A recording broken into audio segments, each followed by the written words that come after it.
ba visa ya moyo itandami kutu mususu ezoya deja ba visa ya moyo awa tozande na lizi baya ba visa boya ebeli bosa na biso confiance na $500 ya pamba na Smart Consulting auquel no Turquie. Bon, bah nous on va avoir doute, pas douter. Awa na agence Smart Consulting, ils ont assurance, ils ont rapidité. Ozola nanga camarade, cousin, cousine, ils ont blague tes en notre côté, la réalité. On a plein de check but le roi yo, le check paiement on l'a rangé, on s'est retrouvé dans 2 semaines, j'ai pas papier check vraiment agence Smart Cosmétique, yo vraiment l'équipe en Thomas, talandenge ba visa esi ekwaye belé awa na agence de voyage Smart Consulting na $500 ya pamba. OK, ina yo mboka papaya. Peuple congolais, mbote na bino, tous les cas qui déjà mal à liboso, aux deuxième fois tous les cas lisusu, ba visa ya moyo, ya tout visa ya Canada, la fois passée tout le bas qui pour la Turquie, les lots ya moyo visa ya Canada, $500 ya pamba. Ozo voyager, ozo Québec Canada, tourne à Yope Ezali, les agence Smart Consulting, nous en avons pour Willery, $500 ya pamba au voyager, au Kenayo, Canada, au Kekotama, au Tourisme, ozo Zelayo, Boya, et Belé, na $500 ya pamba, Bokei, na Bino, na Canada, merci. Biso, Tokolembate Kolobati, agence de voyage à l'Okuta, Bakopakatambangu, Smart Consulting. Bazabana, Smart Consulting. Merci, jeudi malam, on a bien mis sur Sikaboli. Jeudi 21 juillet 2022, Congolais de père et de mère, Congolais pris de paix, Congolais de seul côté, mais bande de sur la République démocratique du Congo, comme seconde patrie pour Nabango, Topesi Binomboto. République démocratique du Congo, héritage, il y a Franck Diongo, héritage, il y a famille Kabila, il y a famille Katumbi, il y a famille Tshisekedi, il y a famille Fayulu, il y a famille Bemba, il y a famille Muzito, République démocratique du Congo, Mboka, il y a Congolais, Nyos, Sika, Bazali, Nabaoyo, Nanubutu, Basota, Sergent, na Katia, ba famille, Nabango, Franck Diongo, c'est riche un obstacle pour un second mandat. Félix Tshisekedi, Franck Diongo appelle la population, encore le peuple congolais, à s'opposer à vote électronique, à s'opposer, à rejeter Félix Tshisekedi, son gouvernement, son régime, Franck Diongo appelle la population à rejeter. Franck Diongo appelle le peuple congolais à rejeter la fraude électorale, la tendance pour le deuxième mandat de Félix Tshisekedi. Franck Diongo qualifie d'illégaux. Le projet Nyonso Zaki lancé par Félix Tshisekedi 100 jours illégal pour la Franck Diongo. Projet à port à non profonde. Projet à port à non profonde. Franck Diongo a illégal. Projet où nous avons balancé les gens dans la canisse, dans la cuisine. Projet à développer 145 territoires. Franck Diongo a bien à Nyonso Wana, à Lamouté. Après Kabund vient Franck Diongo. Motuna Moko na Batamayel invité par l'émission à l'élan. Pourquoi Bato Bazolonga Pembe na Félix Tshisekedi na mandat ya liboso? Trop souvent Congolais longwa na deuxième mandat pour que constitution pekisa moto asala 3 mandats. Mais pour na nini na Félix Tshisekedi bato ya komi longwa na mandat ya liboso? Ezingi koloba nini? Na ebité awa Franck Diongo alobi est-ce que Lambert Mende ko koma lisusu pour répondre nga répondre na Kabunda. Lambert Mende soko répondre na Franck Diongo kune ko za soma. Franck Diongo ayebi ko batama, ayebi passe à prison. Ayebi ko kota na sabakar pour abatama ayebi mo makambo ayebi mo ba réalité belé to ko lobela ngona émission na biso ya mukola lelo Augustin Kabuya. Augustin Kabuya lobi injurieuse, diffamatoire, déclaration Jean-Marc Kabund ozaki dirigé pour non seulement na UDPS mais aussi na président de la République abimisi makambo belé oyo Kabund alobaki abale yango mais bato mususu bamoni Augustin Kabuya a raconté Kabunde na fond, a souki na forme. Kabunda lobaki Augustin Kabuya. Que eloko ya beba na makasta tata mokonza mboka o peze memi bango na division ezali Kambuya glissement. Na ko préparer fraude électorale Kabunda lobeli yangote. Kabunda lobeli ba enregistrement illicite, ngene Jean-Marc Kabunda yaka école à 350 millions. Mais je vais inaugurer école à 350 mais sur le image to comment on appelle Kabuya salaki. So, Augustin Kabuya peut faire ça, il n'y a pas comment dans le bureau privé. biloko nyonso mpo explika yango bakombata mpo lobi bakombata batuna yo te yo Jean-Marc Kabunda na bureau privé côté hôtel Meriba yo Augustin Kabuyo on dirait ezalaka na rond-point Safricas bureau privé na yo komaki na bureau privé ndenge nini bino mpe fo explika parce que les partis eza na siège eza na babureau donc fo ozalaka na bureau kuna ntango okomi na bureau privé na Gombe na rond-point Safricas il faut expliquer la population de peur que l'habitant ne peut pas un problème bandeko balobela yo ndenge pe bazolobela lelo Jean-Marc Kabunda komeka kolobela yango na émission na biso ya mokolo le polémique autour ya voyage ça mokonzi ekolo eza ko continuer jusque là la présidence de la République n'a pas communiqué to kanganini to kanga voyage to kanga vacances to kanga voyage de santé président de la République. On dirait que le président de la République, enfin, je ne confirme pas, il semblerait que le président de la République a un médecin, je crois bien ce week-end, je ne confirme rien, il semblerait que le président de la République a un médecin ce week-end. Il y a le briefing, il y a mercredi 20 juillet, le ministre Mouya Messana Kosanangom, les aires protégées de la République démocratique du Congo, ils sont en danger, ils sont conséquences et agressions à RDC, dans l'Italie, secteur touristique, Parc Avirunga, air protégé de la République démocratique du Congo est en danger. Quand moi, Parc Avirunga, c'est le rôle du patrimoine universel et UNESCO. Mais quand moi, Parc Avirunga est le patrimoine universel. Les Nations Unies dans la tribune, ils ont protéger le parc. Le gouvernement congolais comme la face de mon réseau Kam. Quand mais ils ont protéger ici quand on a vu ça, besoin de surtout si maté, to quatre entités, to ça les côté, mais besoin qu'on protéger en côté. Kokama mingi ezali gouvernement congolais okama ndenge nini Nations Unies otika la silencieux surtout na ba air protégé ba espace oyo azo bisa gouvernement congolais ko simba te ko sala makala te ko kata entité te ko sala eloko moko te mais bozo sala yango pe eloko moko te to meka na ebite soki ba invité to meka moi mke ko lobela yango na émission na biso mkola lo normalement je dois avoir 4 invités na ebite Clovis azolo ka miracle moko to ko sala na dernière minute pour toujours 4 invités na biso na émission na biso ya mkola lelo politique est aucun.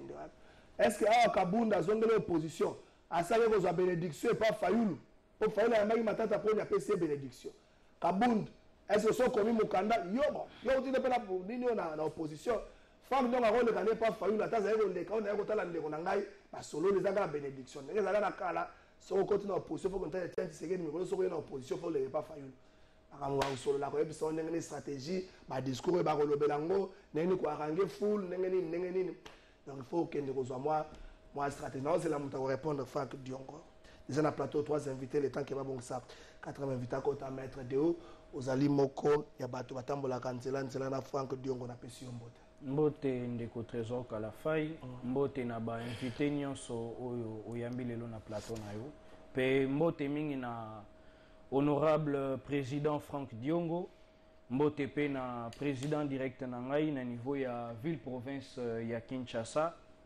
monsieur Willy Mwanza d'ici Kazwan. Merci Dr John Kankonde na pesi yo pe mbote. Merci Trésor Kalafai na pesi mbote na ba onyoso bazolanda biso na libanga ya mboka. Une pensée particulière à la chef de l'État oyo nzoto ezali malamu te. Un peu de répit, c'est aussi bien pour la santé. Et puis à une grande dame, présidente de grand parti politique qui s'appelle AADC, Madame Adèle Tanko, et tous ceux qui le suivent, du bande, ici, nous avons un plateau. Je pense que nous avons des bons mots républicains. Donc le plus Mboka que tout le Belabato. Je pense que c'est tout ce que nous allons faire. Merci Adrien Malenga Moko, ya bato bazali zinga ya Martin Fayoulou Aouti qui sangane sikowapi Martin Fayoulou la sala ki meeting moko pe congrès et pour na ki lokola candidat président na bango na 2023. Na rappelé bino Franck Diongo pe candidat président en 2023. Motuna Franck Diongo esalia tokena de côté Malenga na pession mbote. Merci ndeko Kalafai mbote na ba Congomani nyonso ici ke zo mi bango. La ligne parce que pour moi, dans mon tangi bas sujet émission, on le bénit Kambo à Moutou et on a eu un plateau, le congrès de décider. Donc on a profité de la minute, c'est très important pour nous. Donc effectivement, du 11 au 14 juillet, il y a un mois Oyo juillet, donc Bisso décidé, engagement pour la citoyenneté et le développement, tout cela qui deuxième congrès ordinaire na Bisso.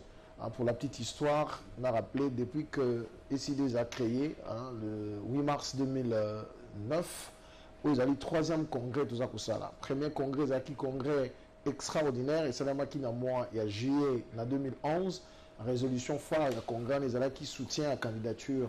Il y a le feu président Etienne Tshisekedi dans la présidence, avec bien entendu la DTP, les forces acquises au changement. 5 ans après, du 3 au 5 décembre 2015, tout cela qui premier congrès ordinaire en Abisso, et Salamakina Fatima à Kinshasa. Et à l'issue de ces congrès, M. Martin Fayulu Madidi a été investi comme candidat il y a un parti d'Abisso de l'élection présidentielle. Voilà, donc maintenant on a choisi Kisangani particulièrement.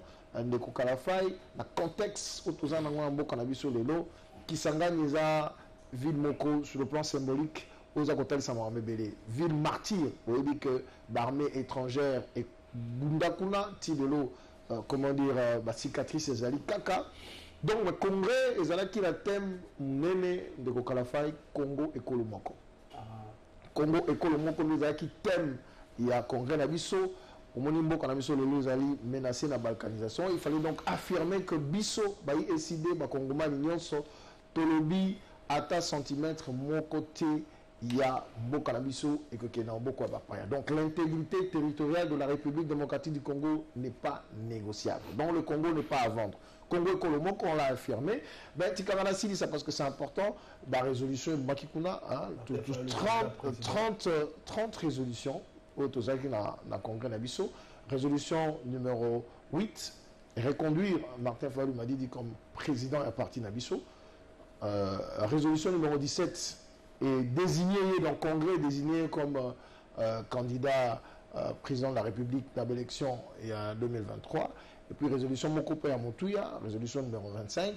Et puis Sindingisa dans le Bureau national. Et ça, l'alliance formelle ou structurelle, na baïba kongoma l'union so au bazana, comme on a kamulongi moko na biso, au bazana vision à véritable changement na moko na biso. Donc le congrès a vécu l'occasion pour moi, je termine par là, na saluer les délégués qui sont venus de 26 provinces de la République, puis les délégués baoutaki na mboka et bapaya. On a remercié Bandeko ya Chopo parce que nous étions dans l'équipe d'avance de Kofkarafai. Je fais 15 jours à Kisangani, j'étais en équipe d'avance pour préparer les congrès. Pendant le congrès et le Mokonza Mbokazongi à Wangana Tikali pour organiser ma gamme. Donc 15 jours, j'ai vu comment est-ce que le lot Congolais Bazana poussait un changement. Et vous avez suivi l'accueil délirant qui a été réservé au président élu, le 9, dans la Kisangani. Donc aujourd'hui, SID, ils ont démontré en face du monde que c'est une véritable machine politique et nous sommes prêts pour gagner des élections à tous les échelons en 2023. Merci Kisangani Napita Boulaya.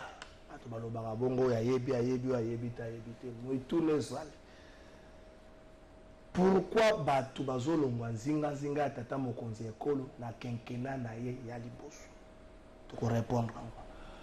Point de presse à Franck Diongo, ezaki destiné na nani? Na Félix Tshisekedi, na Moïse Katumbi, na communauté internationale, to na peuple. Et to na avasa, to loka ndenge nini to bongisa wa to kena régie, ados no continuer série na ya remise ya ba ban na ba école.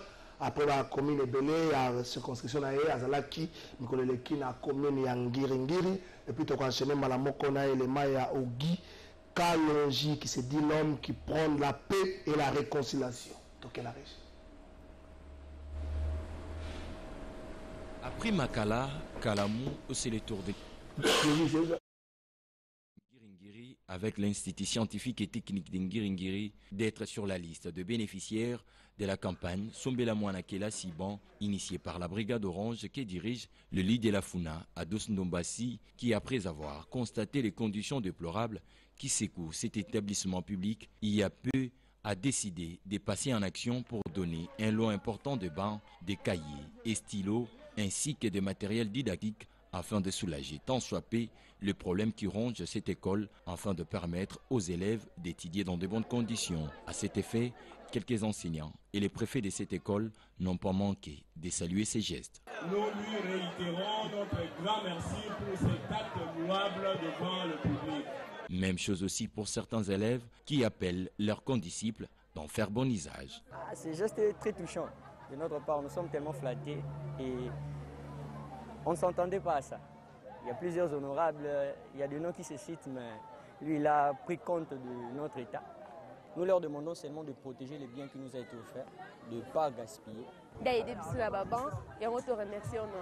Pour le numéro 1 de la brigade orange, le député national Ados Nombassi, il est inacceptable de voir les enfants attirer à même les sols en RDC, pays contenant la deuxième grande forêt au monde, et précise que cette structure est apolitique. Vous savez, il est inacceptable qu'en République démocratique du Congo, pays qui a la deuxième forêt la plus grande au monde, avoir des enfants qui étudient à même le sol.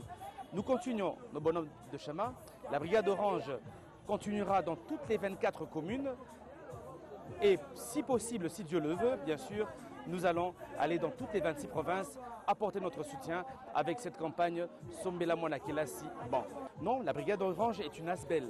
Elle est apolitique, comme on le dit très bien, nous sommes sans but lucratif. Par ailleurs, l'honorable député national Ados Nombassi lance un appel à toute personne de bonne volonté de se joindre à lui pour étendre cette opération sur toute l'étendue de la République. Toutes ces femmes peuvent compter sur lui aujourd'hui et à jamais. Lui, c'est le député national Ogi Kalonji, affectueusement appelé Monsieur Terre Jaune.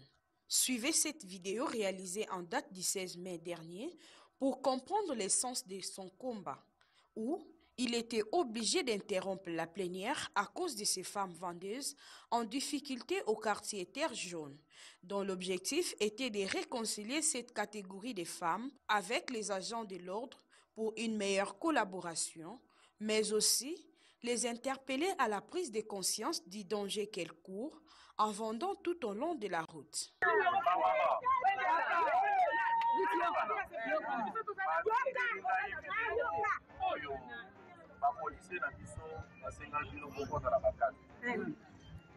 eloko ya liboso ezali ke esengeli bino peuple na population na plutôt la police na biso bozala eloko moko tozoyokana police aza wana mpona kosécurize bino biso mpe tozali wana mpona kolandela bino nayebisi bango ke ngai nakotikala jamais kozala d'accord ke babrutalize bamama donc obandi kobrutalize bamama na mpe nakoya wana obrutalize biso nyonso parce que le peuple d'abord yango mpe mokonzi ya mboka butelaka yango wana ezali nde koprotege baintérêt ya peuple.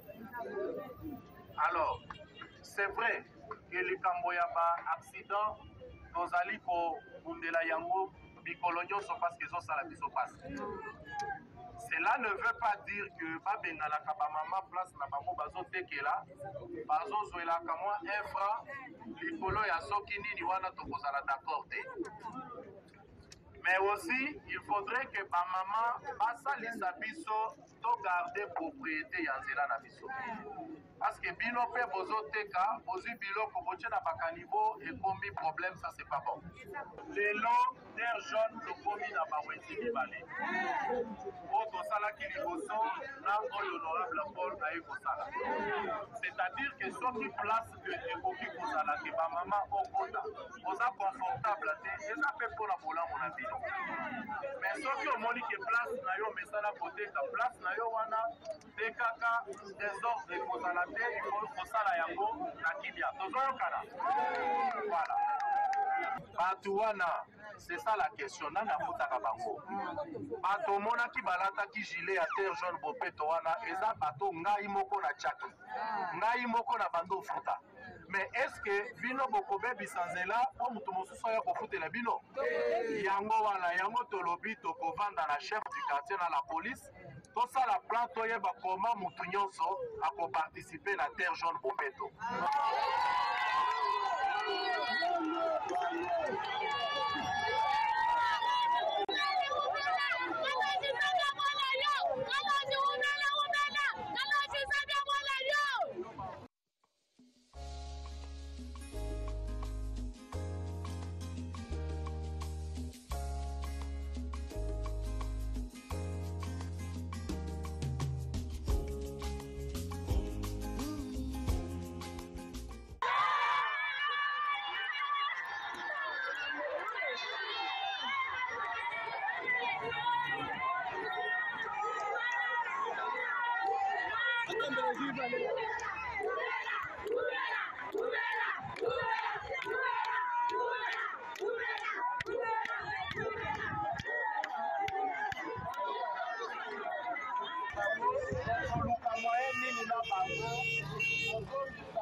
Merci Maurice Gilandou.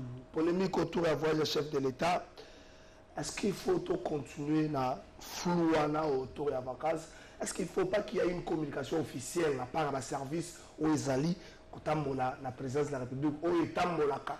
Et l'ongona quelqu'un m'a révélé que le service soit pour la communication, parce que montant même est-ce qu'il ne faut pas qu'il y ait une communication officielle que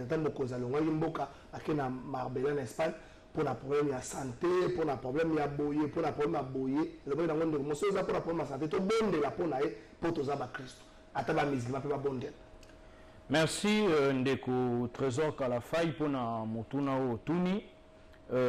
Iyambo penza nature ya voyage chef de l'État.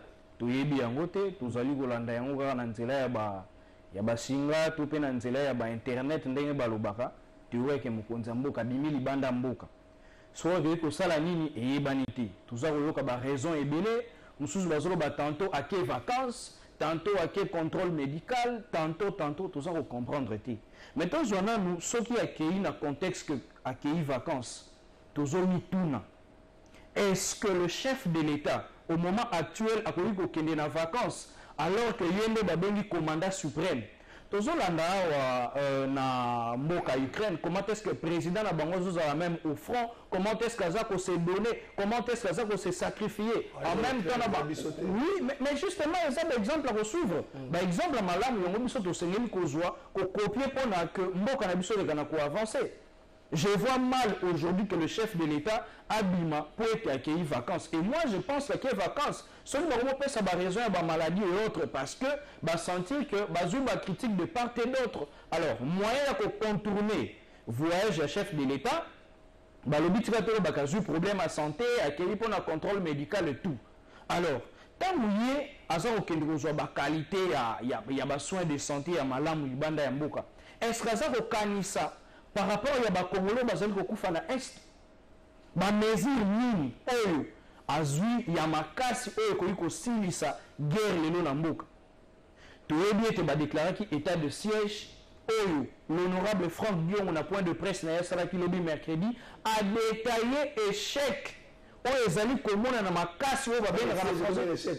Mais oui, mais na ndaki argument ya honorable Franck Dion otonga ezali ko ba que non état de siège eza échec. À comparer avant état de siège, ce résumé état de siège, nombre de morts.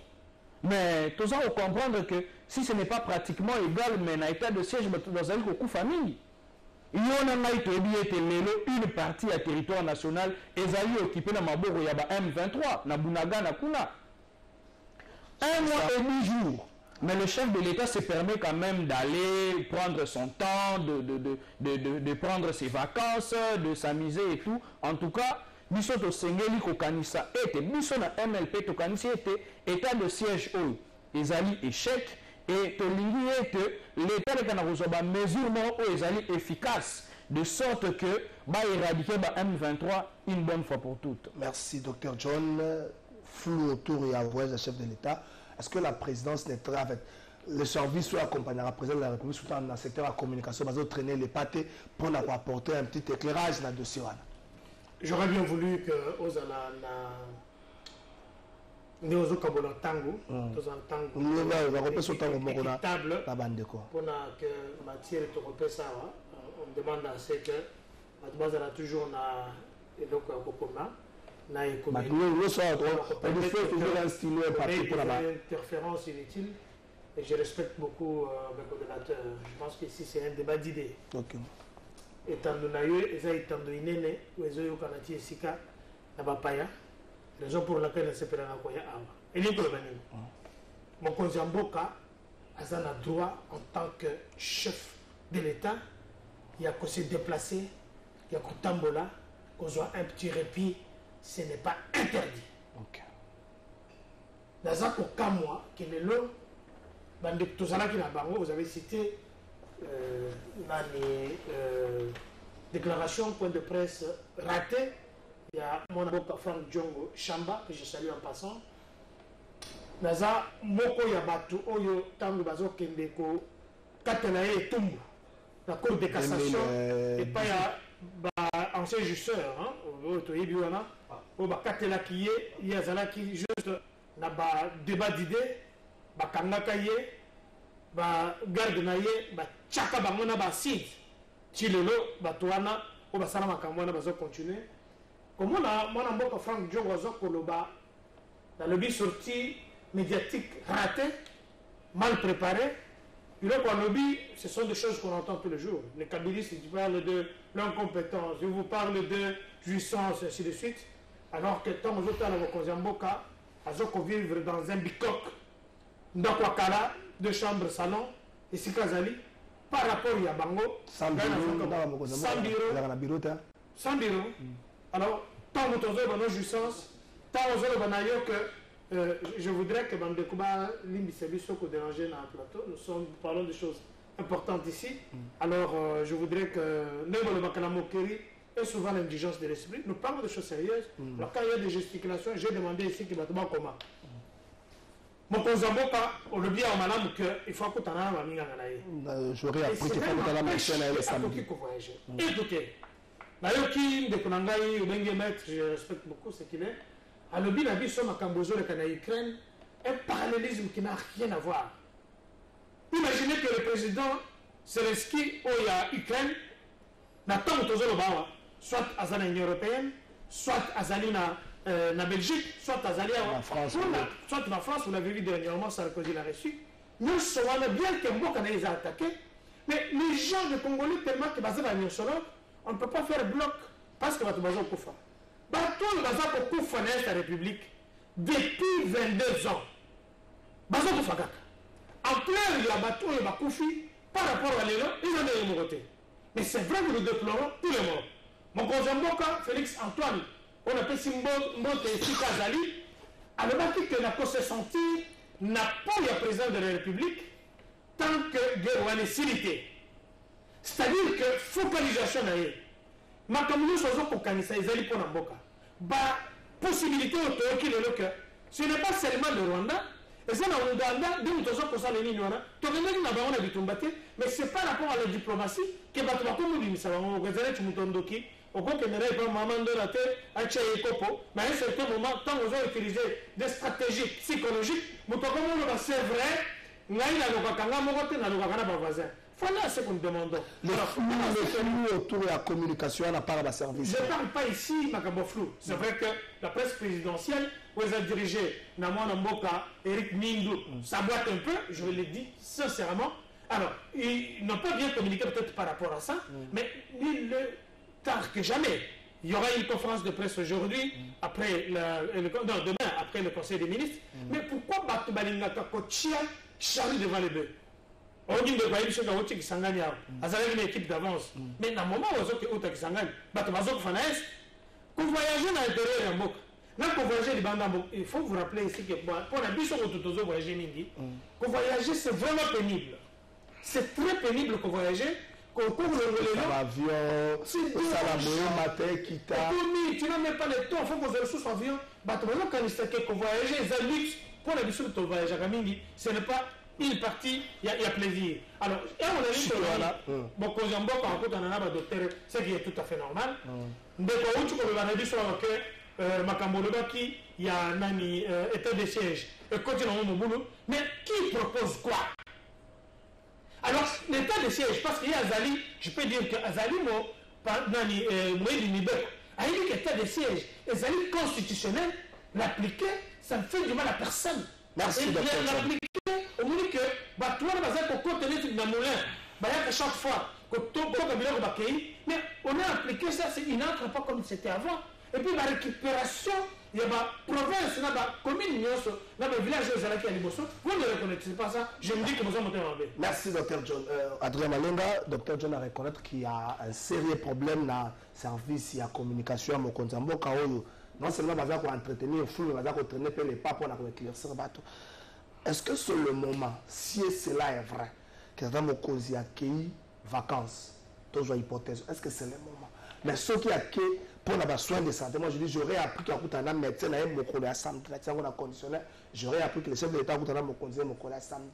Ceux qui allaient voyager mon sanitaire, pourquoi on doit polémiquer autour de ça? Donc le problème c'est pas seulement la presse présidentielle, le problème c'est le régime, c'est la nature du régime. Donc ça c'est, il faut vraiment que le Congolais retienne ça. Au Moni, Bissot a décidé tout ça un parti chrétien, un parti de valeur. Bon, déjà, Bozo Sengabi surtout discuter sur voyage naïe ou tout éviter à quelque chose la nini. C'est déjà ça le problème. Ce que vous avez dit la santé en tant que Banamboka, le Boka Nzambe Zalanaï, Nzamba Bikisaï, en bonne santé, à mon endroit, ni biso toko tombo la Congo, donc le Biko et l'Andaï. Mais la question que nous nous posons, Neko Kalafai, c'est que les Congolais mingi comment on a soit intéressé dans le voyage à Félix Tshisekedi. Pourquoi? Pour Félix Tshisekedi, voyage autour du monde, il a promis des choses aux Congolais. Que nous avons des investisseurs, que nous avons des solo, que nous avons des tambola. Monde à l'État et continue dans la dépense et le voyage et apporter et le Komoko à Malonga dans Moka Nabisote. Donc ce qui fait que la majorité des Congolais ne se sentent même pas concernés par Makambouya et le voyage. Mais le docteur Alobia Tikenga Mouamouké. Alors que bon, à un endroit, il y a qu'on soit répit, c'est pas mauvais, à quel niveau. Mais ceux qui ont la responsabilité ont intériorisé dans nos prérogatives par rapport à la responsabilité, on propose des actes et singulité. On dit que beaucoup parti à Est, Félix Tshisekedi a décrété état d'urgence. État de siège. État de siège, pardon. État de siège, je m'excuse. État de siège. Oui, bon, madame. Mais, dans le moment où l'état d'esprit est-ce que l'état d'esprit est d'aller au la voyage, qu'on nous paiement, qu'on nous ait frites, ou bien l'état d'esprit est d'aller pour l'État qui va Congolais à Est que, on va s'installer pour n'a pas du tout décider. Il ne doit pas aller à l'étranger. Il a dit aux Congolais là-bas que avec Ndekuna,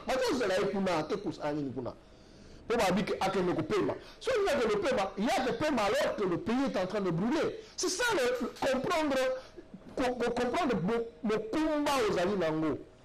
C'est ça aussi le grand problème. Est-ce qu'on comprend c'est un chef de l'État? Est-ce qu'on comprend le prérogative constitutionnel de connu à un chef de l'État? Ça, c'est très important. N'oubliez pas qu'une promesse encore à Sala qui va tout le monde a repris sa même vie pour la sécurité. Il y a Est Kuna. Tout ça, ce sont des promesses. Dans le moment où ceux qui allaient bien, ceux qui allaient voyager avec une santé malade, qui vont se faire soigner, c'est bon. Tout le monde a la mamboka nyonso ya bapaya. Ceux qui ont communiqué Salomi à question de santé, bien que les vacances, et dans la polémique. Mais dans la minute où le pays est en train de brûler, dans la minute où le pays est en guerre, on ne peut pas accepter, on ne peut pas comprendre que des vacances pour la répit, le docteur a répit et ça interdité. Non, ça c'est pas le moment de répit. Dans le moment où vous avez dit que il y a une fois communiqué état d'esprit ou un bateau. Pourquoi que non, le pays est attaqué, le pays est menacé, Bissot sur Congolais, photos à côté de nous. Aujourd'hui, ce travail est fait par le président Eli Martin Fayou Madidi. Vous avez vu comment est-ce qu'il a organisé des marches pour nous soutenir la FADC. Regardez la thématique de notre congrès. Congo est Kolobo Moko. Pour affirmer que Banamboka est menacé, il faut tous aller à Kolomoko. J'ai même vu, sur le plan symbolique, Trésor, sur le plan symbolique, on parle de l'Ukraine ici, parallélisme et cocalité. Non, le parallélisme tient, parce que le pays est agressé, le président, qui se dit président de l'Ukraine, a continué sur la carte à Makamora, vous l'avez même vu en tenue militaire. Tenue militaire. Ministre intérieur, non, s'il vous plaît. Constitution de la mission Lobby, Babengi Moto, commandant suprême des forces armées. Le président de l'Ukraine a la tenue militaire pour dire que on l'appelle le premier citoyen. Il est le premier concerné par la situation sécuritaire. Donc, nous avons quand nous avons un jouisseur, parce que nous le savons, tous les Congolais le savent. Donc, le problème, il y a responsabilité, savoir quelles sont ses responsabilités, quelles sont ses prérogatives et quels sont les actes à poser par rapport à la responsabilité aux anneaux. C'est ce qui pose le problème. Tout le monde a 30 secondes. Qu'est-ce qui justifie selon vous, Adrien Malenga, que les loyaux Batouba comme Kolongwa pembeni na Félix Tshisekedi mais na quinquennat ya liboso. So na deuxième quinquennat donc ba politicien congolais makasi na amoni ke mutakombo ke na suka alongo na ye pour aluka se sauver mais la première quinquennat qu'est-ce qui justifie selon vous ba départ de Belé za qu'on a enregistré là. Au monde de Kalafay, une minute de Kalafay, je donne raison aux Congolais qui ont appelé Martin Fayulu Madi aigle. On l'appelle aigle parce que c'est quelqu'un qui voit loin. Tout ce qu'on est en train de raconter ici, mais il a dit, nous l'avons dit. Tu oublies que Félix Tshisekedi, Azali Motoro, a coquité de si on a pas la Mboka et si on a défi Mboka s'il vous plaît. Vous parlez de Neko Franck Diongo. Neko Franck Diongo, à un certain moment, a même attaqué le président Eli Martin Fayulu Madi parce qu'il avait dit que M. Félix Tshisekedi n'a pas de politique publique pour Longola Mboka. Azana projet de mon côté, Azana vision pour Mboka. Azali d'abord pouvoir, Azali illégitime. On nous a attaqué, on nous a même dit parmi eux, nous étions des haineux. On nous a appelé des haineux. Mais gloire à Dieu, les gens ont compris qu'effectivement, avec le pouvoir de Félix Tshisekedi, Congo Bokenenesika mon côté. Pourquoi il fuit? Parce qu'il va. Enfin, j'imagine, je réfléchis à haute voix. Je pose la question, est-ce que Franck Diongo, s'il était vice-premier ministre, il y a Tshisekedi, à ça la première pression, il a évité. Parce qu'à l'époque, on nous avait dit qu'ils étaient allés tous là-bas parce que Félix a eu le pouvoir tel qu'il a eu. Mais on ne sait pas qu'il va nous comment à quoi on a l'air. Alors la question qu'on se pose, si on appelle ça qui est quoi en vice-premier ministre, il y a ça la déclaration là. Mais s'il vous plaît, merci, c'est important, c'est important. Mais ce qui a ça en haut, parce que le roi a dit ce que remarqué que Félix Tshisekedi n'apporte rien au pays et que l'élection Zakoya, ce pas quand on a eu peuple à sanctionner, il a compris un animal politique. Deuxième chose, je me pose la question. M. Kaboum, s'il était toujours vice-président de l'Assemblée nationale, là, c'est un jouisseur. Parce qu'il ne faut pas qu'il se dédouane. Ah non, les Congolais ne sont pas naïfs. Il est jouisseur comme Félix Tshisekedi, comme tous les autres. Mais on est dans la carte même sac. C'est pas aujourd'hui. Il y a le pouvoir. On a le Bible. Ce qui est ali, que effectivement, Monique, pouvoir au rabais, dans la gouvernance au rabais. Congo a bénéficié de l'eau sous si mal pouvoir et que Monique de l'élection pour des raisons électorales nous disons ceci ne termine pas aux États-Membres belé na osongela yo décodé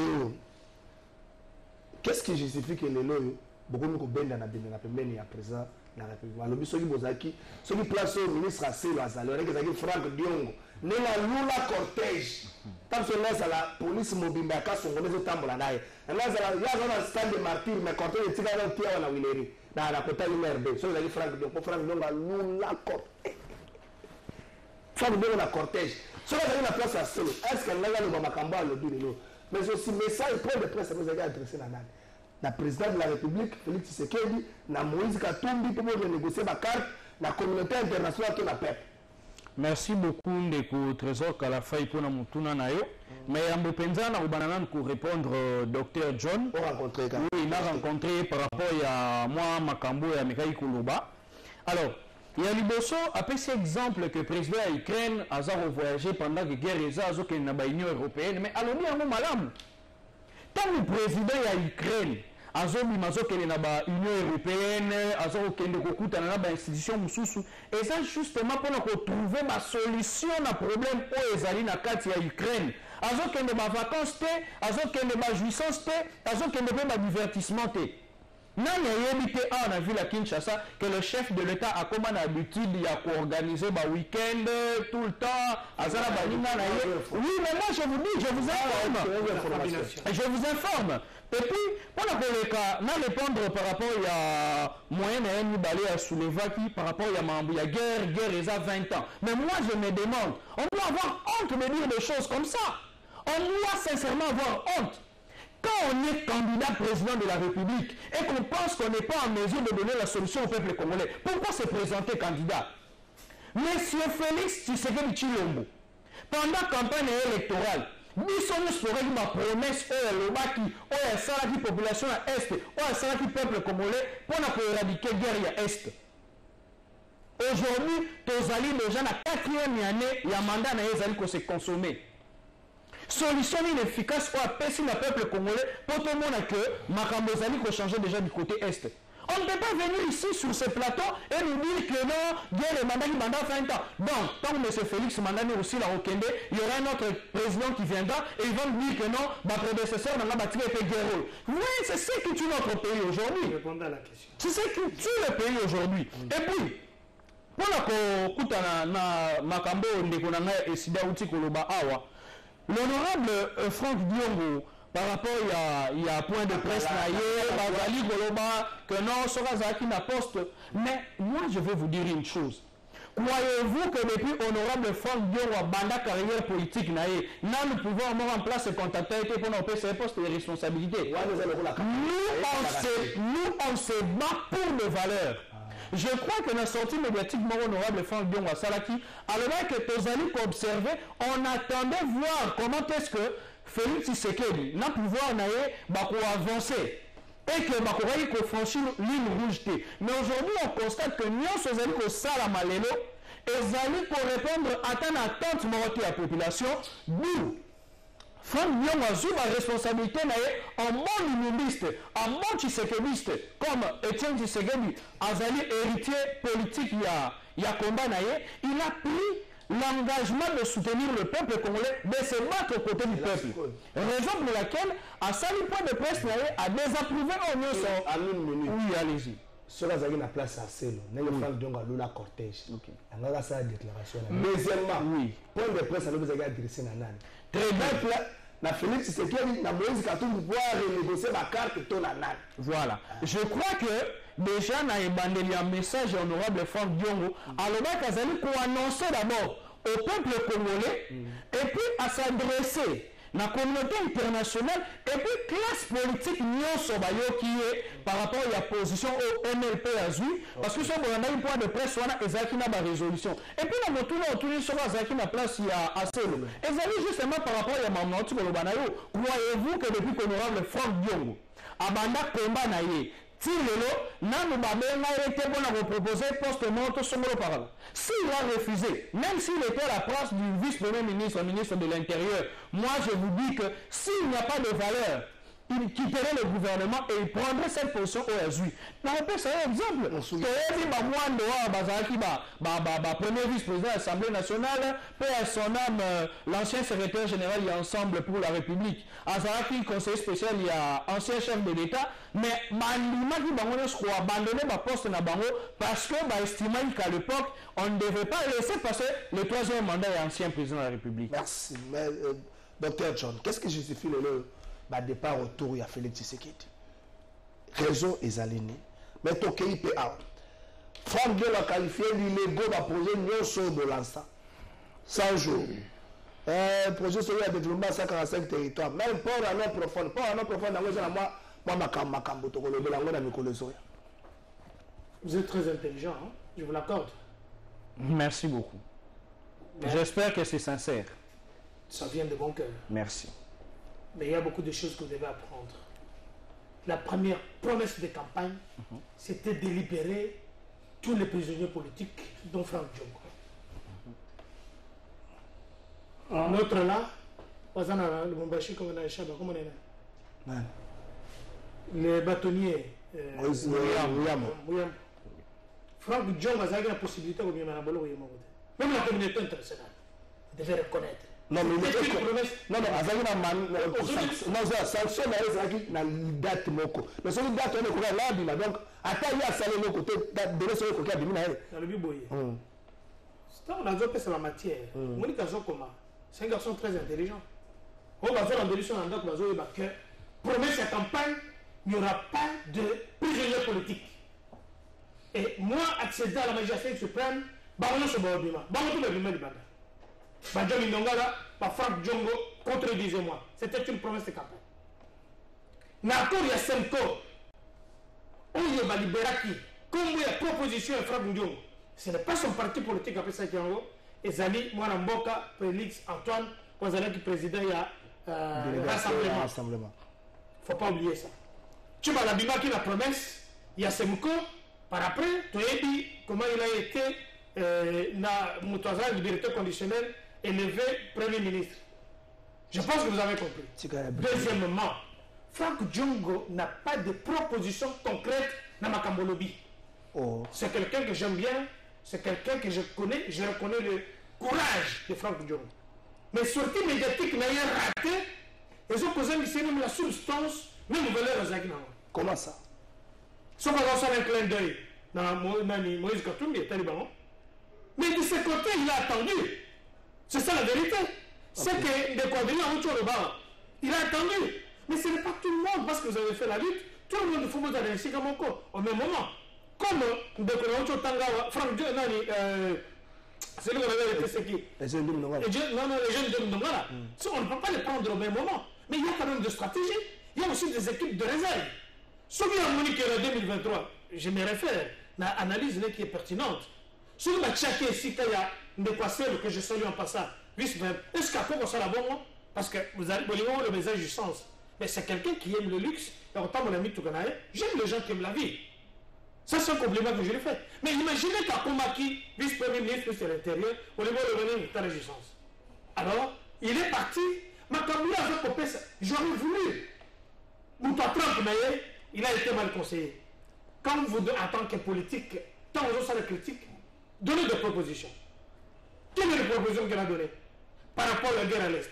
Le chef de l'État, le Bakik, je ne le sentirai jamais président tant que guerre il y a à Est et aux Ala. Il est en train de chercher tous les mauvais moyens. Est-ce que Félix Tshisekedi se comporte pas en gangster après avoir pris le pouvoir? Abandi ko tia na mupandi batunyoso mabunda ki na papa. Batunyoso ba yabi bitumba ba Franck Diongo ba Dio Mindongala batunyoso tanga bato basala ki bato bela ke Dio Mindongala abo nyoso pona contre Tshisekedi mais lelo via ça na ba problème na Sénat azaka ka boyene mona ba Franck Diongo. Oloba gangster c'est trop dur. C'est quelqu'un qui y a trouvé République dans un grand chantier. Okay. Regarde l'île province à Kinshasa, vous verrez que partout, c'est les travaux. Quand vous allez à l'intérieur, ce n'est pas le frère qui va me contredire, à votre qui s'engage. Jean-Pierre Bemba, vous avez dernièrement, Banda Totama, à Tigara Congo, dans l'autre qui coulate. C'est-à-dire que Jean-Pierre Bemba, que je salue, il a à peu près 60 ans maintenant, il n'y a jamais d'électricité par avant. Vous comprenez? C'est une déclaration forte. Donc, mais maintenant, il y a un que de quadrillé. Félix Antoine a sali au Moroté. Mais bah plus habillé, il est bénéficiaire. Bah non, ça va habiller sous. Dans le pays, d'abord il y a autre bénéficiaire, la baisse habillé voilà. La sécurité a trouvé qu'on a Kisangani. Écoutez, il ne faut pas faire la démagogie ici. Le chef de l'État, Azali, à la recherche de voies et moyens pour mettre fin à cette guerre. Après Tikali un jour, la vie naïe à Kosala Yango. Je vais dire quelque chose de très important. Oh, Franck Diongo le Bakar. Alors dit que ma projet non sur 145 peut-être ma projet est illégaux. Mais ça c'est méconnaître. Est-ce que je ne vais pas aller jusque là? Est-ce que vas-y. Non. Vas-y. C'est quelqu'un que je respecte. Ça va mettre un peu de gars. C'est un sportif comme moi. Dans la sportivité, on apprend aussi le bon sens. Le fair play surtout. Le fair play. Mais est-ce qu'il a compris ce que ma conseiller que Makambo il est à Zouanda, à Kinshasa, bien ailleurs. On a parlé ici, il y a Makambo, toutes les promesses chefs de l'État, ça dit, regardez, la première promesse, il y a gratitude de l'enseignement, il y a critiqué. Ah, mais c'est pas le chef. Aujourd'hui, Boye. Que le chef, c'est. Voilà, c'est ça que j'ai dit. Est-ce qu'il n'est pas temps pour la bataille si vous êtes un grand journaliste, descendez sur les chantiers, allez dans les ronds-points de Juléry, Kende le Tchang, tout le monde en motard, tout le monde en bateau, Moussara Ketch, Naba 257, Basi na bango na bana na bango, bazalaï ko sala alternance, c'est-à-dire, bana bi balé bakei, hein, la classe, année mi balé la tikali di bana basali, tous les enfants, plus de 5 millions bakota na classe, et zali constitutionnel. On a trouvé dans la constitution que ce n'était pas plus. Deuxièmement, dans un contexte très difficile de la Covid, dans un contexte très difficile de guerre à l'Est, dans un contexte très difficile de la guerre russo-ukrainienne, on est parvenu, il y a que ça là, le jeu financier, comme ici, plus de 5 milliards et demi, il y a budget d'habitude.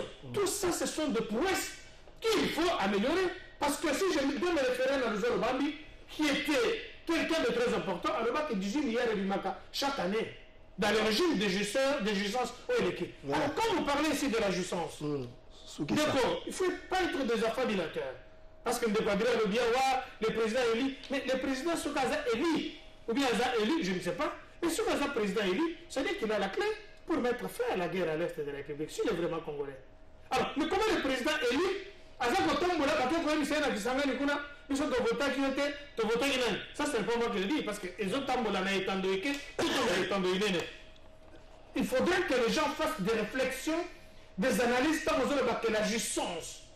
Mais en ce moment, on a vu Martin Fayulu dans une fête, habillé en blanc, au moment où on va tout, dans la République, en train de lancer, en train de se pavaner, lui le président élu, et vous parlez de la jouissance. Merci, docteur. N'est-ce pas qu'on a vu en train de lancer? Merci, docteur. N'est-ce pas qu'on a vu avec, dans ce, donc, à John de Tamani, on a cassé. À ce moment-là, on a besoin de la République. Merci, docteur Kapondo. Soyons sincères dans ce que nous faisons. La guerre à l'est de la République, ça nous préoccupe. Nous avons la possibilité, parce que le chef de l'État l'a dit, il a dépensé, il a mis injecté dans l'armée depuis que 2 républiques ont les camps. Merci, docteur Kapondo. Tout ça timing. Adrien Malenga. Franck Diongo vous a rencontré dans le lobby. Alors que le peuple congolais a rejeté avec force les votes électroniques, mais aussi a rejeté les fraudes électorales en vue d'un deuxième mandat pour Félix Tshisekedi. A rencontré une note quand on va rejeter la fraude électorale. Non, mais tout ce que Franck Diongo dit, nous l'avons déjà dit. Donc il n'y a rien de nouveau. Nous sommes le lobby sur le Bango, mais la plus grande erreur qu'il a commise, c'est un grand frère que j'aime bien, c'est d'avoir soutenu un pouvoir illégitime avec Félix Tshisekedi qui n'a aucune vision pour ce pays. C'est ça la grande bêtise. Et heureusement pour lui, il a compris et à se le saisir après.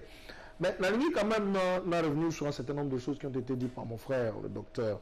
D'abord, pour dire que le président élu, Martin Fayulu, m'a dit qu'il n'a pas qui était. Non. Nous, on a eu des pièces pour façonner le coup de réveiller les images. Félix Tshisekedi n'a pas voté. Et après, l'image est que les réseau. Après, et vous sentez très mal parce que vous avez perdu la légitimité. Ma casse, vous n'avez d'ailleurs pas. Vous avez une vidéo, vous montez sur le mais les vraies vidéos, ceux qui battent dans le compte dans Facebook, j'ai republié ça. Dans le compte de Colexus, tu republié en faisant Balobi, Félix, Nani a voté. C'est ce qu'ils ont dit. Et le président élu à Lobi, n'a ni que Bouyeki, Moto Botindeli message à Okiango Malam. Donc, le peuple a confirmé qu'aujourd'hui, Martin Fayulu et Aza Chouchounaï. D'ailleurs, ce n'est pas compréhensible que Bato Bayouni, Martin Fayulu, débarque à l'aéroport. Des milliers de gens vont mener le cortège, qui va à la place à meeting, et puis il y a contradiction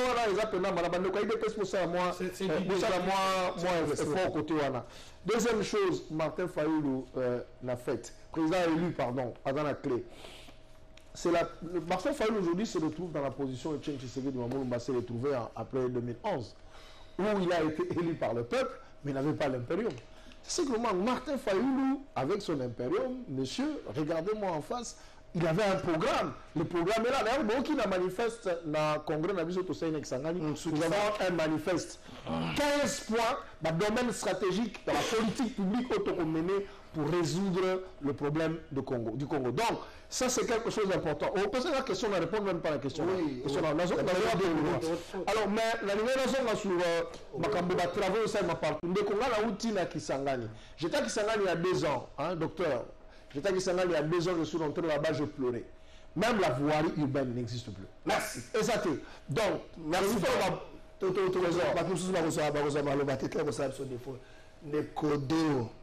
Franck Diongo, non seulement candidat, mais trésor, la précision, il y a Martin Fayulu l'a fait. Non, j'ai vu qu'on a fait une polémique autour de ça. C'était l'anniversaire de Didier Moumengo. On a même dit qu'il était à Kinshasa. Oui, mais alors, il faut que Mandeko ait des personnes qui ont un argument solide. Ce qu'on a un plateau, prestigieux, le rôle là, il y a un argument à Malonga. Merci. Degodeo Franck Diongo, candidat en 2023. Malgré que c'est un obstacle contre le deuxième mandat, on a Félix Tshisekedi. Donc, le peuple, il a fait ce qu'il y a gouvernement, il y a la fraude, il y a la macabre. Vous pensez que vous avez aujourd'hui les moyens humains, les moyens financiers, les moyens matériels pour qu'on au bout de l'ambition. Merci beaucoup pour notre Ndeko Trésor Kalafay. Mais avant de répondre, na le moulamois et le roman que bandai ko tambola ko circuler na plateau que toza ko sala ba yeux doux et pas Moïse Katumbi. Mais il faut même savoir que aujourd'hui Moïse Katumbi a la union sacrée. Mais pourquoi? Parce que ce tali na gouvernement la plupart des ministres des membres et ensemble pour la République. Donc je crois que sur ce point-là, il n'y a pas de malentendu. Il y a que loger na Katamitou, il y a peuple congolais. Par rapport, il y a que s'ériger en obstacle pour le deuxième mandat, il y a Félix Tshisekedi. Mais quoi de plus normal? Mettons que nous avons échoué déjà dans le mandat à Liboso. Mais on peut c'est la deuxième chance, pourquoi? Pourquoi maintenant on peut c'est une explication de guerre, il y a Est et mandat déjà ça fait 20 ans. Donc, après 50 ans, 60 ans, solution, vous avez raté. Et pour le moyen, je vous dis que d'abord, je prends les moyens humains de la personne de Franck Diongo comme individu. Il a l'intelligence, il a les compétences, je dis les compétences, il a aussi une équipe que je vous assure très bien garnie et qu'on pousse la magistrature suprême. Donc, croyez-moi que dans le moment où on relever ma option Nyonso, à ce que l'honorable Franck Diongo a la candidat président de la République, croyez-moi qu'à reproposer ma solution efficace. Alors par rapport à la gratuité de l'enseignement, les parents de manière aléatoire dans la classe. Mais moi je vais vous dire, il ne suffit pas seulement d'envoyer les enfants à l'école. La qualité aussi. Nous sommes parmi les rares jeunes qui peuvent écrire un bon français ou qui peuvent bien parler français. Mais regardez, même Bino, journaliste, des fois, vous se plaignez, vous stagiaire, même vos commissions posent problème. Mais, dans ma campagne gratuité, ça vient encore renforcer. Kozana, Maïel et Topé Mouania, n'a été sur le banc, il y a maintenant Bazali pour Bimalelo. Donc, croyez-moi que Franck Diongo a comme alternative dans le problème nous sommes autres qui vivent dans la République démocratique du Congo et puis tout le monde a que Makambo Bele a changé na et là par rapport à ma projet par rapport à projet mais moi je vous dis honorable Franck Diongo appelle ça exemple à projet à port en eau profonde de banane mais vous avez vu des révélations. Le Congo ne bénéficiera que de 30% et de 70% pour les Émirats Arabes Unis. Mais dites-moi, et ce contrat-là pour une durée de 50 ans. Merci. Mais dites-moi, on est le pays. Merci de Dr John Soukissa 2 minutes. Mais Soukissa 2 minutes. Félix Tshisekedi aujourd'hui, non seulement mais il y a un bloc qui se constitue pour barrer la deuxième mandat. Vous pensez qu'aujourd'hui, avec le bilan, Félix Tshisekedi aura le moyen d'avoir un deuxième mandat. Le bilan très positif à 99%. Il sera réélu parce qu'il est déjà candidat à sa propre succession. Ceux qui vont dans la zone de délestage, vous n'avez pas encore des enfants, je vous respecte. Je suis parent. Respectez les parents au Bazanabana, au Bazongeli classe. Je suis parent. Raccordez-moi un peu la politesse si vous rencontrez le respect. Mes parents au bas de la classe, na délestage, classe, non sur la zongi. Ça c'est un. De deux. Parler français, ce n'est pas le signe d'être intellectuel. Ça c'est un détail très important. Il y a des enfants qui parlent français, qui ne savent pas, qui n'ont jamais été à l'école, qui n'apprennent pas. Donc il faut revoir un peu votre dictionnaire. Parce que vous avez appris dans de bonnes conditions et des choses que vous avez dites là. Comprenez une chose. Le vote électronique proposé par la CENI, ouais, Bengi Saki, acteur politique, il n'y a pas qu'il va discuter. Si vous n'y êtes pas allé, les amis Tambouya, chef de l'État, on ne peut pas faire l'amalgame là-dessus. Alors, si vous refusez, nous sommes en démocratie. Ils ont le droit, que Bakozala est élu, ou bien réélu, le président Bakozala qui est élu, mais méchantria intellectuel que vous êtes, avec beaucoup de respect, vous dites aux vos enfants que le chef de l'État, c'est qui? De la République du Congo. Quand vous parlez de ce qui s'est passé, de la Cour constitutionnelle qui avait décidé, vous n'avez pas mené le moyen de défense. Il a prouvé que c'est votre président, alors que Sidé n'avait même pas de siège, que ce soit dans Gombe, il y a des choses qu'on ne peut pas entrer. Je salue Martin Fayoulou, je le connais personnellement. Mais écoutez, quand vous dites Martin Fayoulou, vous n'étiez pas là. Il faut arrêter. Je vous l'ai dit, parce qu'il y a des preuves. En quelle année? En quelle année?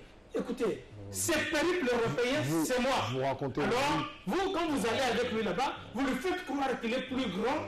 Parce que, écoutez, vous avez un chef de l'État qui a le cœur dans les mains. Il cherche à qui donner. Dans son discours d'investiture, la seule personne qui a jeté les fleurs, Zaghi Martin Fayoulou, il pouvait soutenir cette main-là. Attendez. Il était placé bon. Il est devenu dictateur aujourd'hui. Je termine en vous disant. C'est ça. Que le pouvoir est légitime de l'Europe, que l'union sacrée, et que vous avez l'impérium, comme ça a été au nord, ça ne fait ni chaud ni une foi. Mais vous ne pouvez pas désorienter la population en racontant des mensonges ici. Martin Fayoulou n'a jamais été élu, qu'il se prépare pour les prochaines séances, que ce soit Franck Diongo Chamba, que je respecte, à se préparer parce que c'est une compétition, c'est ça le moment de commencer. Kolbateke, il sera élu le président. Écoute, c'est une compétition. Quand vous allez dans une compétition, pour nous qui avons fait des arts martiaux comme lui, a dit qu'il doit se préparer pour une échéance. Voilà. Alors je vous demande, chers frères, nous n'avons que ce Congo. Si vous ne voulez pas soutenir ce qui se passe dans la République, parce que ça doit continuer et nous sommes là pour un deuxième mandat et te combattre sur tous les plans. Parce que vous n'êtes pas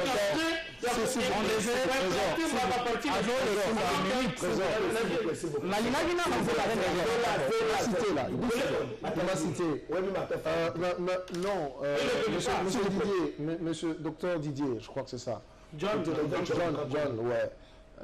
Même le plus jeune Congolais a dit que Martin Fayoulou Madidi a été élu, réellement élu, et Félix Tshisekedi a eu le pouvoir. Non, oui, mais je vous le dis clairement. Je termine par là. C'est important, s'il vous plaît. C'est important. Donc, et puis, quand on parle de illégitimité, ce n'est pas seulement la Mouka qui le dit aujourd'hui. Je vais répliquer. Oui, mais je vous dis, ce n'est pas seulement la Mouka qui le dit aujourd'hui. Vous comprenez ce que je veux dire par là. Parce que si vous étiez, vous, avec Etienne Tshisekedi à Moulumba en 2011, après les élections chaotiques, vous n'aurez pas ce langage-là. Parce que c'est la même situation. Non, attends. Gratuité enseignement, c'est important. Gratuité enseignement. Au moment où je discute avec des préfets d'école. Il faut absolument. Il y a papa toujours le parce que le autre au Kenya, il y a la pièce contre pièce, toujours que la campagne s'il vous plaît. Gratuité enseignement. Aujourd'hui, la qualité de l'enseignement, il y a Banabiso et c'est dégradé dans le niveau beaucoup. Donc, Félix Tshisekedi a mis en danger l'avenir de ce pays avec cette aventure, la gratuité, il a mal préparé. Mal appliqué. Il y aura des conséquences néfastes sur l'éducation de nos enfants et le pays. Avant, vous le démontrez à temps réel. D'accord, merci beaucoup, M. Kalafay Namalobassou. Dr John, par rapport à ma élection, Bazaraki na Kabound. Il n'y a même pas un mois ou je crois un mois et demi depuis Bakabouani. Kabound l'a confirmé. Il a été chassé. Kabound a confirmé. Chassé ou pas, il était avec. Il n'est pas en français, j'ai dit essai. Alors, s'il vous plaît, oui. Jean-Marc Kabound a Salakina Bango. Et alors, qu'il a point de presse, que Babanel a préparé déjà une tricher dans l'élection. Et Malobi Moye. Ce qui me dit, c'est que la bonne numéro parce que Mavanda Kanama, il manque. Donc, il sait de quoi il a dit. Et ce sont des élections où ils allaient préparer déjà en avance la tricherie. Voilà. Il était